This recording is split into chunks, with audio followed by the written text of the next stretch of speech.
আমার একা থাকার সিদ্ধান্তটা কিন্তু একান্তই নিজের। হাই গাইস, আমার নাম শ্রুতি। নমস্কার সবাইকে, আমার একটা নতুন ব্লগে সবাইকে স্বাগত। আমি আপনাদের সাথে শেয়ার করতে চলেছি আমার প্রত্যেক দিনের দৈনন্দিন জীবনের রুটিন। আমি ঘুম থেকে উঠেই প্রথমত আমার বিছানাটাকে ভালো করে পরিষ্কার করে নিয়ে আমার দিনের শুরুটা শুরু করি, কারণ বিছানা পরিষ্কার থাকলে আমার মনে হয় পজিটিভ এনার্জি দিয়ে আমি আমার দিনের শুরুটা শুরু করতে পারি। তো প্রথমেই আমি ঘুম থেকে উঠে আমার বিছানাটাকে প্রত্যেক দিন পরিষ্কার করি। আমার কিন্তু টান টান করে বিছানা পরিষ্কার করা খুব ভালো লাগে।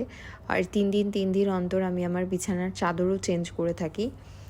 তো এই হচ্ছে গিয়ে আমার ঘর, যেটা আমার হোটেলের সাইড থেকে আমাকে প্রোভাইড করা হয়েছে। আর এই ঘরের মধ্যে আমরা দুজন থাকি। আর আমাদের যত আসবাবপত্র, ড্রেসিং টেবিল, ওয়ার্ড্রব সব কিন্তু কোম্পানির সাইড থেকে প্রোভাইড করা হয়। তো আমি কিন্তু দুবাইতে একাই থাকি, তো একা থাকার জন্য আমার সব কাজবাজ, জামা কাপড় ধোয়া থেকে রান্না করা সব কিছু নিজেকেই করে নিতে হয়।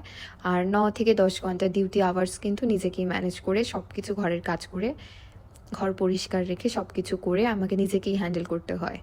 তো এখন দেখতেই রুম পরিষ্কার করা কিন্তু আমার হয়ে গেছে। এবার আমি ফ্রেশ হয়ে এসে ঠাকুরের পুজোটা দিয়ে দেবো। বাড়িতে থাকার ডিসিশানটা কিন্তু আমার একান্তই নিজের, কারণ আমি মনে করি যতক্ষণ না তুমি নিজের কমফর্ট জোন থেকে বাইরে বেরিয়ে এসে নিজের কাজ করবে, নিজের একটা নতুন পৃথিবী তৈরি করবে, ততক্ষণ তুমি তোমার সাকসেসের মজাটা বুঝবে না। আচ্ছা, তোমরাই একটা কথা বলো, কতজনই পারে নিজের কমফর্ট জোন, নিজের বাড়ি, নিজের এলাকা, নিজের দেশ ছেড়ে একটা অন্য যে দেশে এসে কাজ করতে, একা থাকতে, একা সবটা গুছিয়ে ম্যানেজ করতে? আমি কিন্তু দেশের বাইরে এসে শুধু একটা দেশ পাইনি, পেয়েছি সাথে অনেক নতুন নতুন বন্ধু যারা আলাদা আলাদা দেশের, যাদের ভাষা, রীতিনীতি সবই আমার থেকে অনেক আলাদা।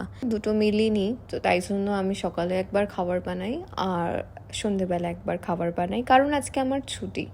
আর নর্মালি কিন্তু আমি আমার হোটেলের থেকেই একবারের মিল নিয়ে থাকি, অ্যান্ড সেকেন্ড বেলার বাড়িতে এসে তারপর আমি আমার নিজের খাবারটা বানিয়ে থাকি।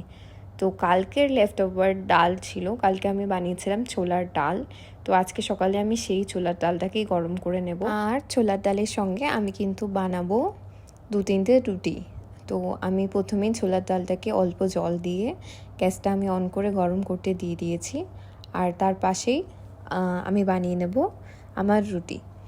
ইরান আর আমেরিকার যুদ্ধের কারণে কিছু পরিবর্তন হোক না হোক, সবজিপাতি, খাবার দাবার সব কিছুর দামই প্রচুর বেড়ে গেছে। কারণ সবজিপাতি, চাল বলো, আটা বলো, সব কিছুই কিন্তু ইন্ডিয়া বা পাকিস্তান থেকেই দুবাইতে আসে। করতে করতেই দেখো না, আমার রুটি কিন্তু আমি বানিয়ে ফেলেছি।